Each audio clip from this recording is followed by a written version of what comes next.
General Secretary jongka United Democratic Party uba Jemino Mautho uloong ba ka Jingshah ba sya thombor ki bar Jylla anamla ban pediang ha ka Jylla Henry ka nega Jingshah omdai ban penwandur sya ka Jingepher jai ban riu habai kran bat kilat pathai khubor uba Jemino Mautho uloong ba Pynrem jur ya kum kini ki jai Jingshah ki baja ha ka Jylla la kadai bo bar Jylla usha Shoh ki trairi lani utrairi usha Shoh ki bar Jylla Henry kam dai pat ban penwandur sya ka Jingepher jai ban riu ula benrap susu baka ain ka don day ban ailat ya ka ain bakan pej ya ka ne kamat knang bakan la ban wanra ya ka shongsuk shongsngain ha ka Jylla bat ka longru ka badan kam ya ka sarkar bat ya ka tenat pulen bakin long ki ba shimkhia ya kini ki Jingshah namar ka shongsuk shongsngain ha ka Jylla kalong ka badan kam laki day na kano ka jai ban riu.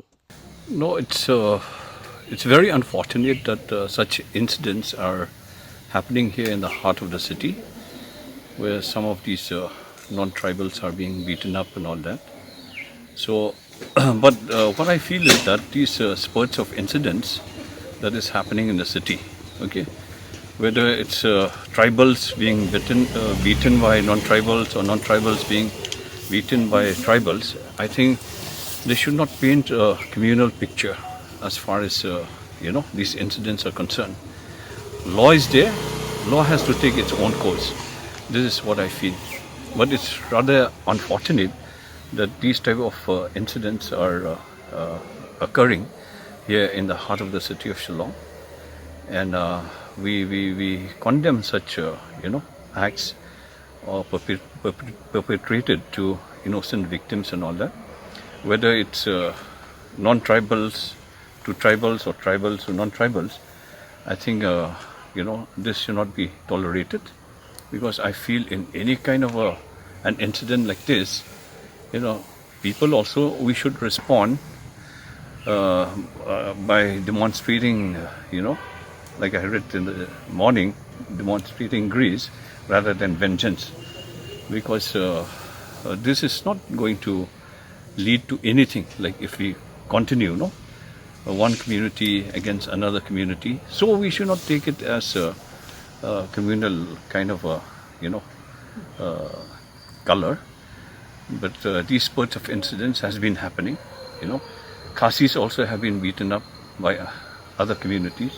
Other communities have also been beaten up. And if we talk about what is happening in other states also, these things are happening. It is not that it's not happening, but let us not paint a communal picture as far as these incidents are concerned. The law is there. What we have to impress on the government of the day and the Home Department is to look into these matters so that the safety and security of the citizens in the city of Shoh and the state as a whole is ensured. That is very important. But let us not paint a communal picture as far as this incident is concerned, because these spurts of incidents we have witnessed in the past also. It can happen to any individual, it can happen to any community. Yeah, I think it's very important for the government and for the law enforcers to be more alert, because safety and security should be on the topmost priority of the government. Safety and security of the citizens of the state, irrespective of any community, right? So we should not allow these spurts of incidents to continue. Now, if such things are not being nipped in the bud, then others also may take advantage. Anybody can do whatever they like and get scot-free. So I don't think so this should be tolerated. But like I said, I would like to reiterate, let us not paint a communal picture here, because these incidents has also happened in other cases, and even the locals also being beaten up by other communities. So let us not paint a communal picture here, and let the law take its own course. But we feel that the law also should be more vigilant, more alert, okay, to book the culprits, whoever they may be, and so that the citizens of the state will feel more safe and secure.